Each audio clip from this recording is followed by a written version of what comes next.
Interaksi antar obat jadi penyebab banyak pasien COVID-19 meninggal dunia. Benarkah?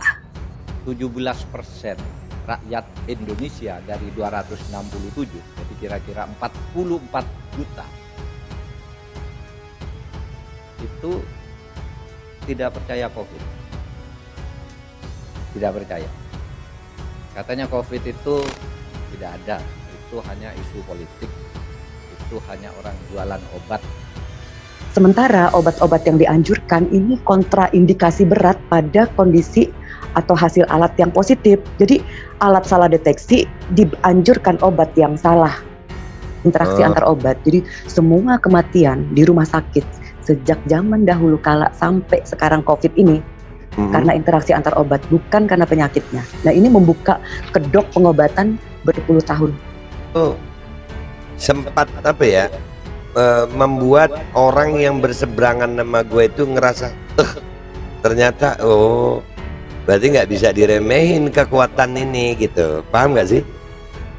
Dan itu juga gue yakinin ya. Jadi panjang umur perjuangan kita akan tetap bersuara. Jadi nggak ada itu report atau apa, nggak ada. Cuman ya makin yakin aja gue, makin yakin ya. Terus saya dibilang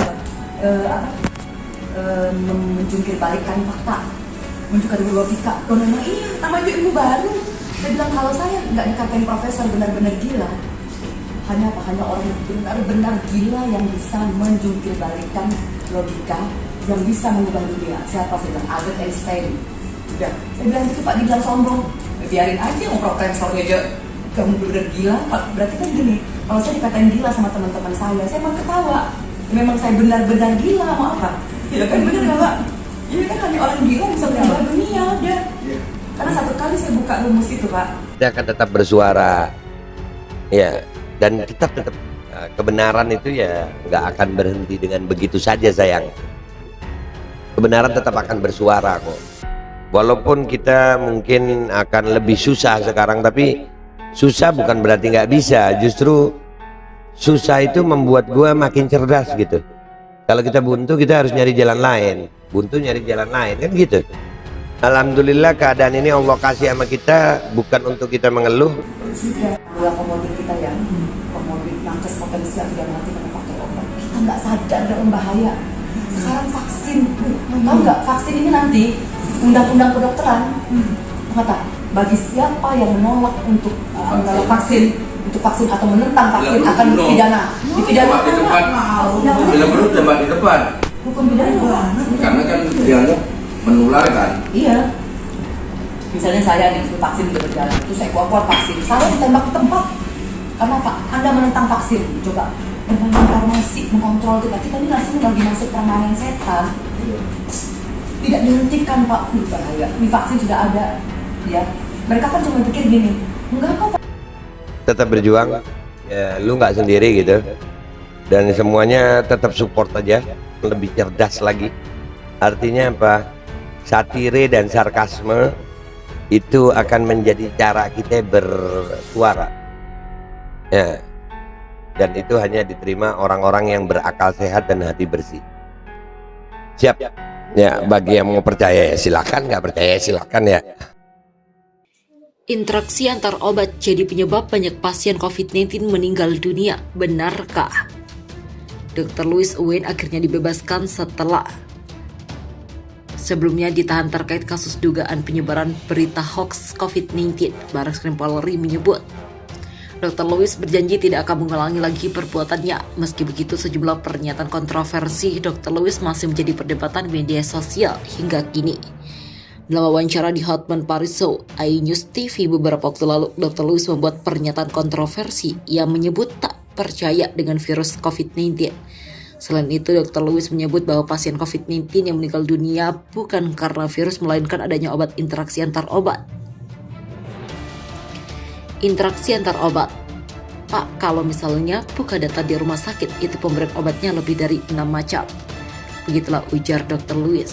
Hal ini tentu menimbulkan pertanyaan dan keresahan masyarakat karena hal itu bertentangan dengan sejumlah fakta yang selama ini dipercaya. Lantas, apa yang sebetulnya dimaksud dengan interaksi obat? Untuk menjawab pertanyaan tersebut, Guru Besar Farmasi UGM Profesor Zulis Ihkawati atau PhD APT memberikan paparan dan menjelaskan apa yang dimaksud dengan interaksi obat. Interaksi obat adalah adanya pengaruh suatu obat terhadap efek obat lain ketika digunakan bersama-sama pada seorang pasien. Secara umum, interaksi ini dapat menyebabkan peningkatan efek farmakologi. Obat lain bersifat sinergis atau aditif, atau mengurangi efek obat lain antagonis atau meningkatkan efek yang tidak diinginkan dari obat yang digunakan, ujar Zulis dikutip dari keterangan yang diterima. Berdasarkan penjelasan tersebut, sebenarnya interaksi ini tidak semuanya berkonotasi berbahaya. Ada yang menguntungkan, ada yang merugikan, jadi tidak bisa digeneralisir atau harus dikaji secara individual. Banyak kondisi penyakit yang membutuhkan lebih dari satu macam obat untuk terapinya, apalagi jika pasien memiliki penyakit lebih dari satu atau komorbid. Hal serupa juga terjadi pada kasus pasien-pasien COVID-19 yang memiliki komorbid. Zulis kemudian menyebutkan hipertensi sebagai contoh penyakit yang tidak bisa terkontrol hanya dengan obat tunggal. Kadang jenis penyakit ini membutuhkan obat antihipertensi lain yang dikombinasikan dengan 2 atau 3 obat antihipertensi lainnya. Dalam kasus ini, Zulis menjelaskan bahwa pemilihan obat yang akan dikombinasikan harus tepat, yaitu yang memiliki mekanisme yang berbeda. Sehingga ibarat menangkapkan pencuri, dia bisa dihadang di berbagai penjuru. Dalam hal ini, obat tersebut dapat dikatakan berinteraksi, tetapi interaksi ini adalah interaksi yang menguntungkan karena bersifat sinergis dalam menurunkan tekanan darah, jelas Zulis. Lantas bagaimanakah dengan terapi COVID-19? COVID-19 merupakan salah satu penyakit unik di mana kondisi satu pasien dengan yang lainnya dapat sangat bervariasi. Pada kasus COVID-19 yang bergejala sedang sampai berat misalnya, maka dapat menjadi peradangan, gangguan pembekuan darah, gangguan pencernaan, dan lain-lain. Karena ini sangat mungkin diperlukan berbagai macam obat untuk mengatasi berbagai gangguan tersebut, sampai obat antivirus dan vitamin-vitamin. Justru jika tidak mendapatkan obat yang sesuai dengan memperburuk kondisi dan menyebabkan kematian. Dalam hal ini, dokter tentu akan mempertimbangkan manfaat dan resikonya dan memilihkan obat yang terbaik untuk pasiennya. Tidak ada dokter yang ingin pasiennya meninggal dengan obat-obatan yang diberikan. Interaksi obat dapat merugikan jika adanya suatu obat dapat menyebabkan berkurangnya efek lain yang digunakan bersama. Atau bisa juga jika ada obat yang memiliki resiko efek samping yang sama dengan obat lain yang digunakan bersama, maka akan makin meningkatkan resiko total efek sampingnya, jelas Zulis.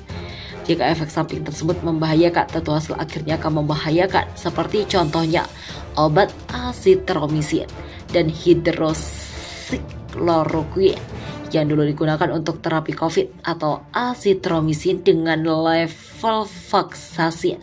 Mereka sama-sama memiliki efek samping mengganggukan irama jantung. Jika digunakan bersamaan, maka bisa terjadi efek total yang membahayakan, papar Zulis.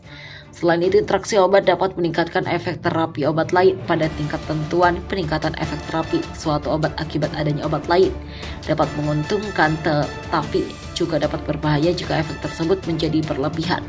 Zulis kemudian mencontohkan interaksi obat yang menyebabkan penurunan kadar gula darah yang berlebihan akibat penggunaan insulin, dan obat diabetes oral bisa menjadi berbahaya. Menghindari interaksi obat seperti penjelasan sebelumnya, ada sejumlah penyakit yang harus menggunakan kombinasi obat dalam terapinya. Untuk itu, perlu dipilih obat yang memiliki resiko interaksi terkecil. Banyak buku-buku teks tentang interaksi obat yang dapat digunakan sebagai panduan dalam memilih obat yang akan dikombinasikan untuk meminimalkan interaksi obat.